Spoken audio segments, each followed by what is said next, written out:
झारखंड में बड़ा मुद्दा बन रहा है भाषा पर संग्राम। हर दल की निगाह राजनीतिक हित साधने पर है। नमस्कार, आजाद सिपाही के खबर विशेष में आपका स्वागत है। मैं हूं राहुल सिंह। झारखंड में एक नया विवाद तेजी से उठ खड़ा हुआ है और यह है भाषा का विवाद।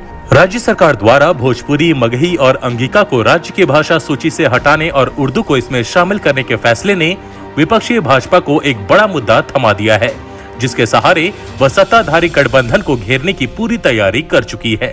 हाल ही में संपन्न विधानसभा के मानसून सत्र में नमाज के लिए अलग कमरा आवंटित किए जाने के मुद्दे को भाजपा ने जिस जोरदार ढंग से उठाया, उससे साफ हो गया है कि अब यह पार्टी किसी भी मुद्दे को वैसे ही हाथ से जाने देने वाली नहीं है।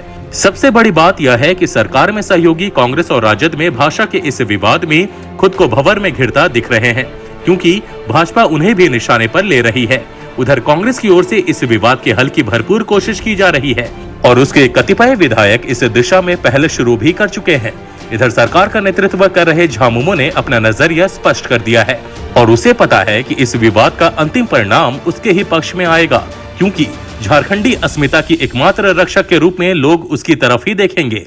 झारखंड में तेजी से गहरा रहे इस विवाद पर आजाद सिपाही के विशेष संवाददाता राहुल सिंह की विशेष रिपोर्ट। कहा जाता है कि राजनीति का असली मकसद जनता की सेवा है, लेकिन आक्रामक राजनीति के वर्तमान दौर में यह अर्थ बदल गया है और अब राजनीति का मकसद केवल और केवल सत्ता हासिल करना रह गया है। इस मकसद को हासिल करने के लिए जाहिर है हर दल अपने अपने हिसाब से रणनीति बनाते होंगे। जो सत्ता में हैं, उनके सामने इसे बचाए रखने की चुनौती होती है, तो विपक्ष हमेशा इस जुगत में रहता है कि कैसे सत्ता की लगाम उसके हाथ में आ जाए। झारखंड के करीब 21 साल के इतिहास में सत्ता पर काबिज होने और हटने का खेल खूब हुआ है। हर दिन नए नए मुद्दों को लेकर राजनीतिक विवाद खड़ा करना यह सामान्य है। इसलिए पिछले सप्ताह जब सरकार ने भोजपुरी, मगही और अंगिका को राज्य की भाषा सूची से बाहर निकालने का ऐलान किया और विपक्ष ने इस पर हल्ला मचाना शुरू किया, तो किसी को बहुत आश्चर्य नहीं हुआ। लेकिन अब यह मुद्दा धीरे धीरे बड़े विवाद का आकार ग्रहण करता जा रहा है। झारखंड की भौगोलिक स्थिति ऐसी है कि इसके 24 में से 22 जिले की सीमाएं दूसरे राज्यों से मिलती है। लंबे समय तक बिहार का हिस्सा रहे इस प्रदेश में स्वाभाविक रूप से भोजपुरी, मगही और अंगिका भाषाओं ने अपनी जड़ें जमा ली हैं। झारखंड की यह खासियत है कि इसे यदि 4 हिस्सों में बांटा जाए तो यहाँ हर हिस्सा अलग अलग सामाजिक सांस्कृतिक छवि पेश करता है। पलामू का इलाका जहाँ भोजपुरी भाषा संस्कृति से जुड़ा दिखता है, वहीं चतरा, हजारीबाग, गिरिडीह का इलाका मगही के करीब दिखता है। गोड्डा, दुमका, देवघर का इलाका अंगिका भाषा के करीब है, तो छोटा नागपुर, कोल्हान में ही झारखंड की असली संस्कृति दिखती है। ऐसे में हर इलाके को किसी एक भाषा में बांधना थोड़ा मुश्किल और विवादास्पद हो सकता है। झारखंड की वर्तमान सरकार ने यही किया है। भोजपुरी, मगही और अंगिका को राज्य की भाषा सूची से बाहर निकालकर मुख्यमंत्री हेमंत सोरेन ने साफ कर दिया है कि झारखंड प्रदेश की एक भाषा होगी और इन बाहरी भाषाओं से राज्य का भला नहीं होने वाला है। उनका उद्देश्य यही है कि कम से कम भाषाई आधार पर झारखंड की एक पहचान हो। जैसे बंगाल में बंगला, उड़ीसा में उड़िया, कर्नाटक में कन्नड़ और तमिलनाडु में तमिल पूरे राज्य की भाषा है, उसी तरह झारखंड की भी एक भाषा हो।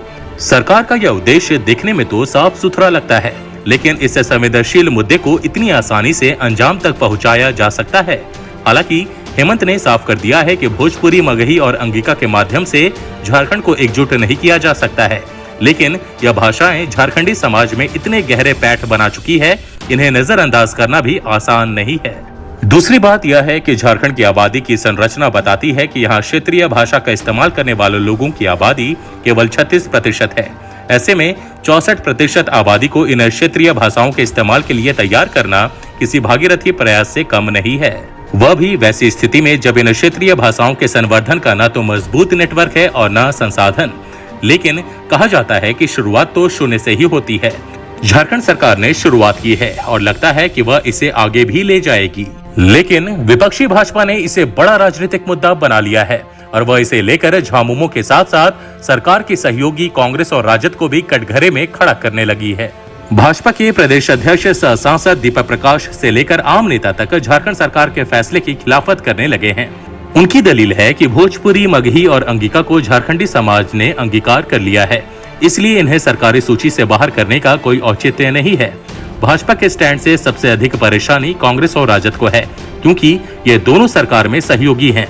इसलिए इन दोनों दलों के नेता भी अब भाषा के मुद्दे पर विवाद पैदा करने को अनावश्यक बता रहे हैं। कांग्रेस के नवनियुक्त प्रदेश अध्यक्ष राजेश ठाकुर का कहना है कि पार्टी इस मुद्दे को सहयोगी दलों के साथ उठाएगी और इसका कोई सर्वमान्य हल निकल आएगा। लेकिन सरकार के मुखिया और झामुमो के कार्यकारी अध्यक्ष हेमंत सोरेन ने एक साक्षात्कार में इन तीनों भाषाओं को जिस तरह बाहरी और दबंगों की भाषा करार दिया, उससे तो साफ हो गया है कि वह अपने फैसले से पीछे हटने वाले नहीं हैं। वह खुद को झारखंडी अस्मिता और संस्कृति का सबसे बड़ा पहरेदार मानते हैं, तो स्वाभाविक तौर पर पीछे हटना उनके लिए संभव नहीं होगा। झामुमो समेत दूसरे सभी दल जानते हैं कि भाषा का विवाद राजनीतिक रूप से बेहद संवेदनशील होता है और इसका राजनीतिक लाभ भी खूब होता है।